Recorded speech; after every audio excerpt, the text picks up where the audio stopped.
What's going on, everyone? So, according to reports, Victor Wembanyama is reportedly a 91 overall in NBA 2K25 in his second NBA season.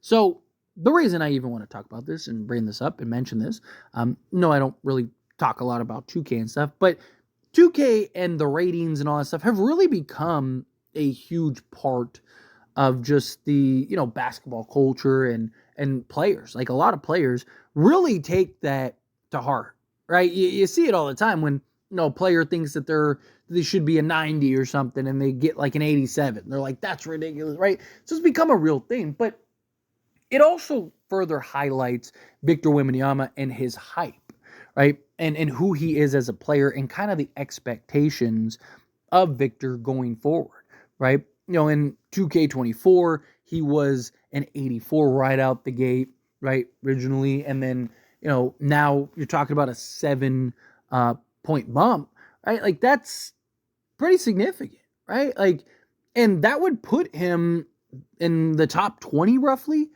of overall players, which again, I've talked about this, that I believe last season there was a genuine argument that Victor Wembanyama was a top 15 player in the NBA.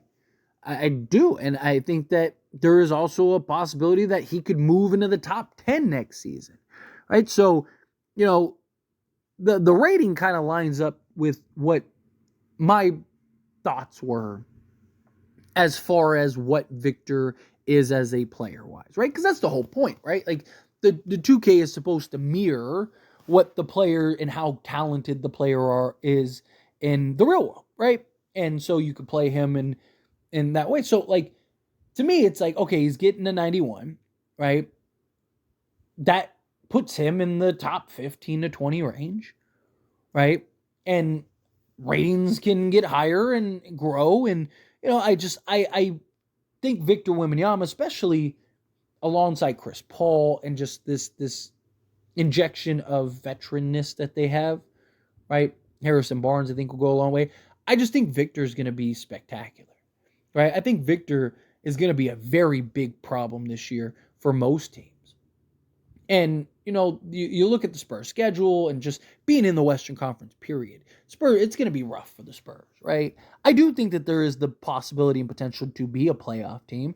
I do think that they could very well sneak into at least the play-in, and then once they get into the play-in, get into the playoffs, right? Like, I wouldn't be shocked if that were to happen. I don't think that they're a contender or anything like that. Could, a couple things kind of fall their way and kind of stumble into the conference finals. I don't think that's that crazy, right? I mean, we saw Dallas a couple years ago before Kyrie and all that stuff end up in the conference finals. We saw Atlanta, a couple years ago were in the conference finals, right? Like, it's not, you get the right matchups, kind of get the dice to roll your way a couple times, right? Boom, all of a sudden you're there.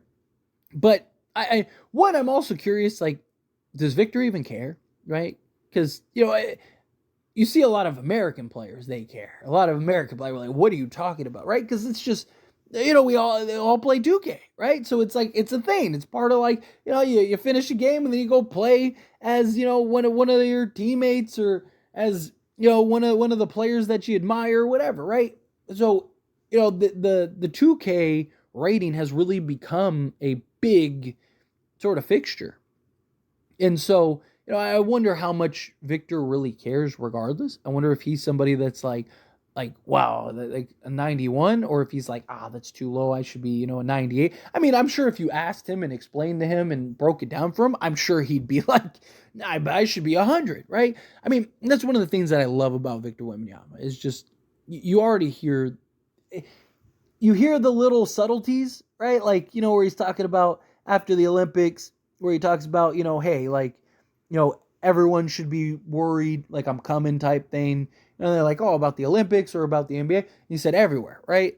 I'm here, right? And then like when Rudy Gobert won the Defense Player of the Year award, which I thought Victor should have won, right?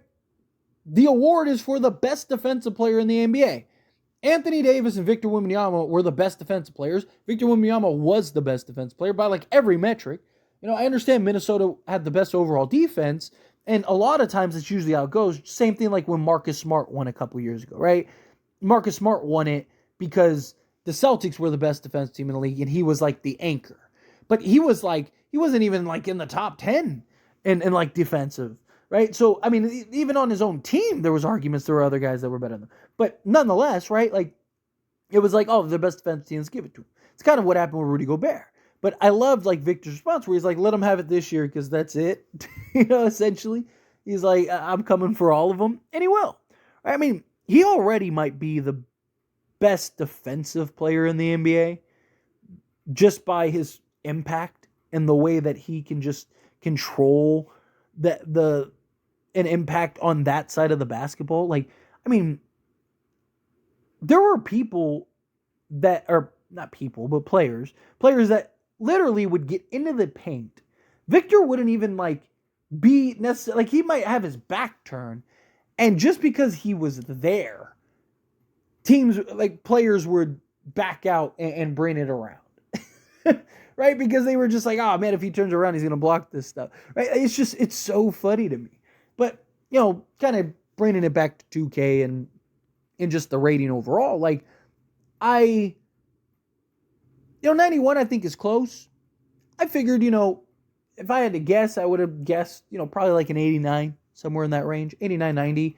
I wouldn't be shocked if that's too low and he should be, 96, 97, right? I really don't think it's crazy that Victor next season could be a 28 to 30 point a game scorer playing alongside Chris Paul, and just Chris Paul's ability to just make things so easy for Victor. And every time he has an advantage, boom, here's the basketball. Every time he's in established position, boom, here's the basketball. Like, I think that Victor's going to get 10 points just in lobs. I think Chris Paul is going to have like 20 assist games. Like, the sky's the limit, right? And, like, you just look at the top rated players and stuff, and they're all, kind of in like that 95 to 98 range, a couple in the 99, stuff like that. But, for the most part, you're looking at that, just basically 95 to, so if he can move into like that 95, 96 rating, then you're talking about, he's top 10 player in the league at that point, which is what I think he could become. I do think he'll be the best player in the league. I do. Like, by a mile, I think he'll be the best player in the league in the next like 3 to 4 years. But, just specifically next season, where does he fall? I do believe that there will be a genuine argument that, like, hey, Victor, clearly a top 10 player. Right? Like I said, I thought he was a top 15 player last year. Right? Could you have argued, he was, in the 20? Sure. But I think that there was a real argument of the top 15. Right? If you want to slot him 17, whatever, like, sure, I'm not going to like fight too much on that. But, I also think that there was, just based on his impact on both sides of the basketball, how good he was right out the gate, right? Compared to some of these other players. Is there a player in the NBA that you would take over Victor Wembanyama? Like, I mean, honestly. Like, given his youth, his talent, his upside, his defensive prowess, like, his offensive ability and versatility on that end, is there a single player in the NBA that you would take over him? I mean, could you argue like Jokic? Sure. But even then, I don't know if I would do that. Right? Like, Jokic is Hall of Fame level player. Like, he's ridiculous. But I just think Victor in his age compared to Jokic, which Jokic isn't that old, but, and just like Victor's ability on both sides of the basketball, like, I don't think that there's another player in the NBA that is a no-brainer you trade for him. Right? Again, I think that, there's a couple guys, right? Like, hey, Jokic, sure. Right? Like, Giannis, I don't know if I'd do Giannis. Just kind of going through. Maybe we'll make a video and kind of play that game. Maybe I'll make a video and we'll play the who would you trade Victor for. But yeah, I don't know. I just thought it was interesting. I wanted to kind of talk about it, kind of hear your thoughts on just where you kind of rank with his 2K rating and stuff like that. But anyway, as always, this is a discussion. Pass the question on to you. Let me know your thoughts and opinions down in the comments below. What do you think? How do you feel? What are your thoughts? Do you think Victor's rating is too high? Do you think it's too low? Do you think the porridge is just right? What would you rate him if you could? However you feel, whatever your thoughts are, I'd love to hear it. So let me know down in the comments below. That being said, if you haven't liked this video, hit that like button. Helps me a lot. So we enjoy these types of videos, and I truly appreciate it.